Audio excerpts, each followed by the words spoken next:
Today we're going to talk about hybrid clematis. These are the big flowered clematis in the garden, not the smaller flowered ones that only bloom for a period of time.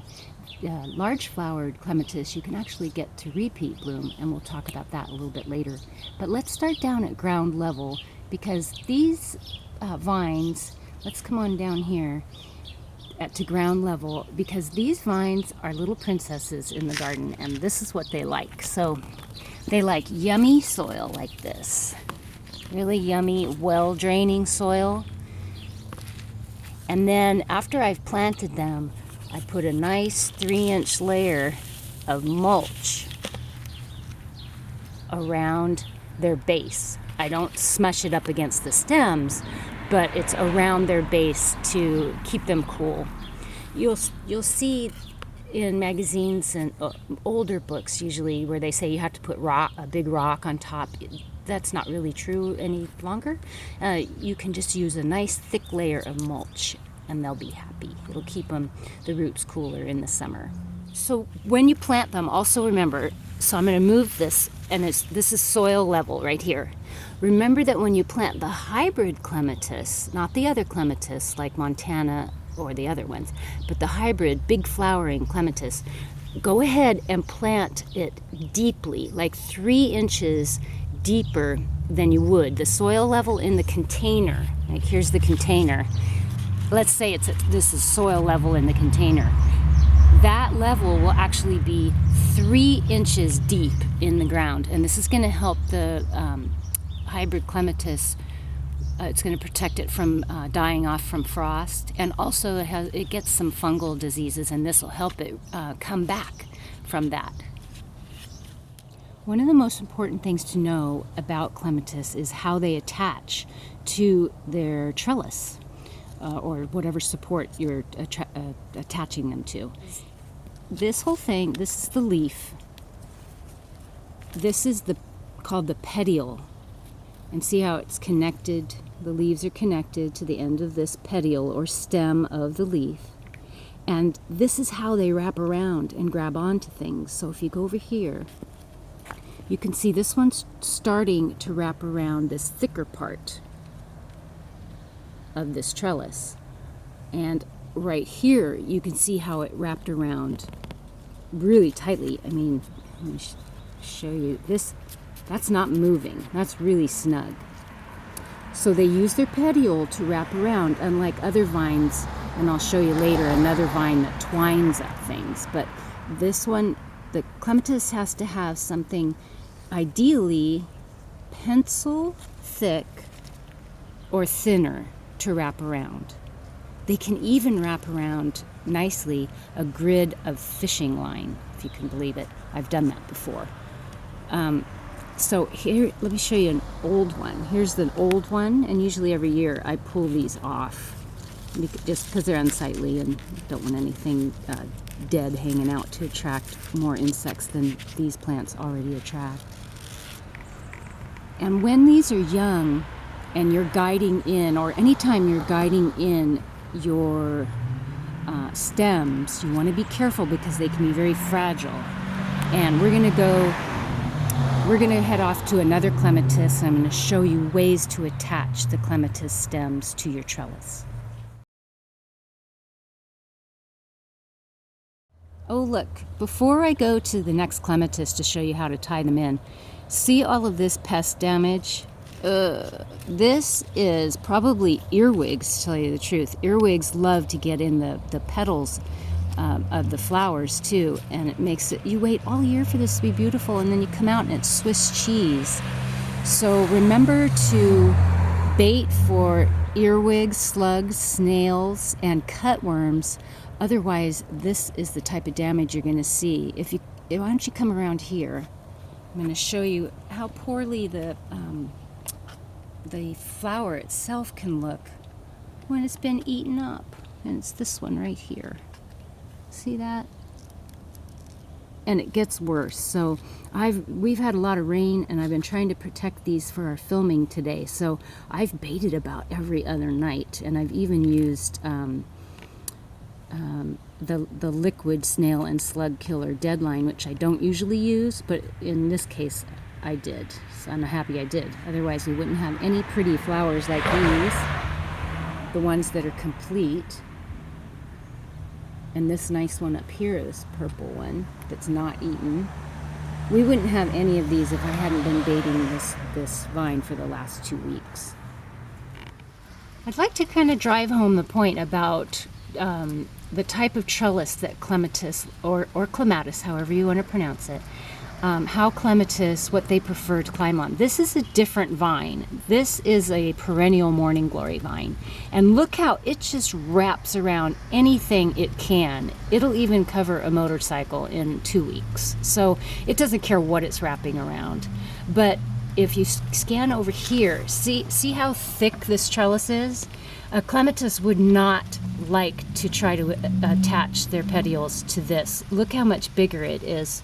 This is what the Clematis prefer, something pencil thick or thinner, not this big chunky trellis. So sometimes people don't have good luck with their Clematis because they're either using a trellis that's too fat like this, or the trellis, they've smashed it up against their fence or wall, and then the Clematis can't get in there to twine around. In fact, any vine, you're going to want to have this about 3 inches behind the vine, have some airspace behind your trellises. You have options on how you're going to tie in the vine, the Clematis vine. I'm going to show you 2 of my options that I use and my favorite, and then I'm going to show you what I never use. So I use tie sometimes, and I'll show you how to tie this because there is a technique to it. But most of the time I'm using this Velcro tape, which is reusable, as long as it's not, if you have a Clematis that gets, say, powdery mildew, then you're going to want to throw out all the vine, the Velcro tape that you used, because those fungal spores will be sitting on that tape. So that's just a little segue there. What I don't use is this type of tie, which is a wire, and it seems really convenient. I know, I used to use it when I was a beginning gardener. It's convenient and fast. However, it can really damage the stem, and then the stem dies off. And we're going to show you a stem that died off, not from this, but from another reason. Just remember that the stems of these hybrid Clematis are very fragile, and you need to be careful with them. Not like a bull in a china shop. You have to be careful when you're working with these vines. This is how fragile these Clematis stems are. See this one right here? It wants to come up naturally, and now it's going to start to flop out, and at some point that will break. So I'm going to come in later and guide that one over. But I have to, when these are pushing growth, I have to be out here every day or every other day to try to get ahead of them, because look what happens when you wait and you come out a little bit late. Right here is where I tied this one in. See this? Might be hard to see, it's in the shadows, but I tied this one in. But if you follow the stem down, look, it broke right there. And then I came out a few days later, and if you follow this down, this one died all the way down. I've actually never seen this happen before. So all the way down, and so I'm gonna just cut this one out. It's never coming back, so I'm just gonna cut that one right out of there, and I'll clean that up later. And be careful, because see, they want to wrap around themselves, and you want to be careful when you're cleaning it out also. So you're gonna want to stay ahead. We can go right to this one right here. You want to stay ahead of the new stems. So every day or every other day you come out and you check and make sure they're not going behind your trellis or flopping out too far, because they'll break of their own weight. Here's why I like the Velcro tape. This one I don't need anymore, because now this leader has already wrapped around my trellis, so I can come in and take this one off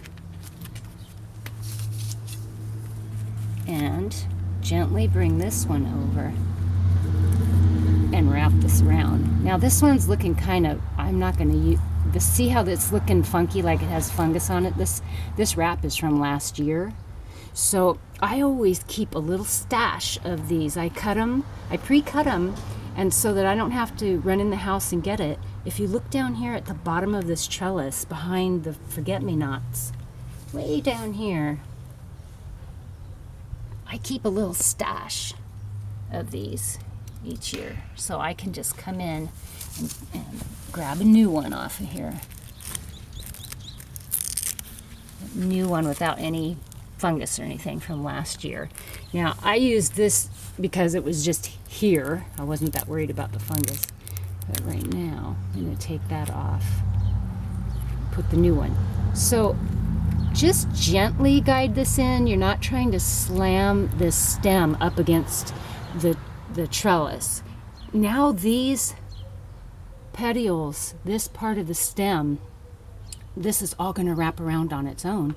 And then pretty soon you're going to be able to take off all of the Velcro tape just about and not even see it anymore because the vine will have attached itself to your trellis. Ooh, look at this. Here is the little, here's the petiole, here's the stem, and look how it wrapped around there, and it's really fragile at this point. Now, let's say it's going in a direction you don't want it to go. When you unwrap these, they'll probably break anyway, but let's say you successfully unwrapped that and you're thinking, oh, it'll just wrap around somewhere I place it. They won't. Once this is taken off, it won't re-wrap. So that's important to know too. It's not the end of the world. You could still move this. You could just break this off and break that off. Move this over here. You could just move it over here and put Velcro tape on it, and it would continue to put out the petioles here like this, and it'll wrap further up. But I just want to give you this tip on, see how, I don't know if you can tell how fragile this is, but it's still a little bendable. So instead of allowing this to go in behind the trellis, I'm going to pull it, gently pull it out. I can feel it, that wanted to rip, so I'm going to gently pull that out, and I'm going to tie this in with some tie, and then I'll show you how I tied the tie. Here, I want to show you the figure 8 that I made. I usually make it where the tie is behind the trellis just for aesthetics, but I am not saying you have to do that for sure. Whatever way you can make this work. But see how there's a figure 8? I've crossed it. I tied it into the trellis, made a cross, and then I'm going to finish this tie after we shut off the camera. I'm going to finish this tie, but see how this is just gently inside that part of the figure 8? So you can if you're using twine, you can do it this way, or if you're gentle about it, you don't have to do the figure 8 knowing that you're going to come back later and cut it out. It's just more aesthetically pleasing to have the tie in the back, and it's better for the stem, more buffer if you have a figure 8. See how this clematis just wants to come up and grow straight up, and look, it's blooming beautifully all the way through, and it's just going to keep on going straight up. Now in the demonstration garden here, I'm trying to train my clematis to cover big trellises, so that's why I've been showing you how to tie them in and such. But if you don't have much time to do that and you just want to have a nice pillar of clematis, you can create your own tall cylinder shape in your garden, and your clematis should climb up that with hardly any help needed from you. And next I'll show you one of the obliques that you can use, or you can make your own. For instance, if you use an oblique like this that you buy at the store, just remember the clematis is going to love this, but then it's all open space here. So if you get this, you might want to cover it with, say, chicken wire, aviary wire, and pretty soon the clematis will have covered the whole thing. Well, here's a free advertisement for Max C, because no one sponsors the show but me. But I just want to show you, people ask me often, what do you use for fertilizer? And this is what I use on my really needy plants like the clematis and roses and other plants that are repeat bloomers. So it's Max C all-purpose. Okay, and it's a tablespoon per gallon. So a tablespoon, in it goes. Fill it up.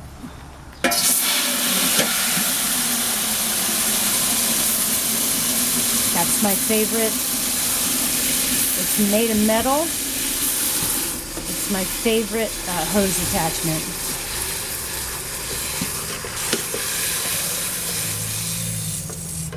I don't know who makes this. Another little free advertisement for them, but oh look. Okay, so it's metal. It doesn't break like the plastic ones do, and it just has an on and off valve on the hose attachment. Love this. Old-fashioned fan. So when I apply my liquid fertilizer, I do it fairly slowly because I want it to be able to drink it in. And if I don't have time, I just mix, I call it the Gardening Tutor IV treatment. I'll take an old plastic orange juice container, the 1 gallon container, pop one small hole with the tip of a nail into the bottom of the container, and I'll mix my liquid fertilizer in that and then just set it at the base of a plant and walk away. And it should take about 20 minutes to empty that orange juice container, and then you're really sure that the fertilizer got into the root zone. So just apply it slowly like that, and they'll be so happy. And I usually fertilize my clematis every 3 or 4 weeks, no more than that, because if you fertilize a plant too much, you create weak, rapid growth, and it attracts insects, and it's brittle, more brittle than it already is. Sometimes velcro isn't practical to use. It's kind of a spendy product. So on this, where it's sticking out like this, I'm going to gently bring it in and use quite a bit of twine to pull it back and attach it to the trellis, or get it close enough to the trellis where it'll attach itself. So I'm going to do that, and then we'll show you what it looks like. So you can see it, we pulled it back, so now it's not sticking out, and I just gently used quite a bit of the twine, see in here, and it's just temporary, but I wrapped it around the whole thing and tied it to the trellis back here.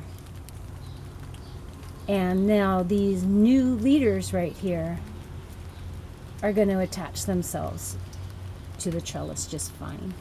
Sometimes the large flowering clematis will rebloom, so you'll have to do experiments on your own, but you can deadhead out instead of letting these go to seed. Now, at the end of the season, after I've deadheaded my clematis and even cut them back twice, because I can get 3 rounds of blooms out of these, that last time I leave the seed heads. I don't deadhead them off. But twice I come in and I cut off all the old ones. It's kind of hard for you to see, but they're in here. I cut off all the old seed heads, like this. I cut them all off, and I might even shorten the plant by about 20%, cutting just above, let's go right here. Like I would cut right above a node. And usually when we're later in the season, you'll see, after it's flowered really well, you'll see fat buds in the crotch on both sides of this, and you'll know you can cut right above that, and then it's going to put out a whole bunch of new growth with a whole bunch of new flowers. Thanks for stopping by and spending time with us today learning about clematis, the hybrid clematis. Subscribe to our video channel and you won't miss when we put up new videos. And we also have lots of free tips on our website, thegardeningtutor.net, and I have a Facebook page and a monthly newsletter. All of that is free. So, and you can always email me. All right, have a great day.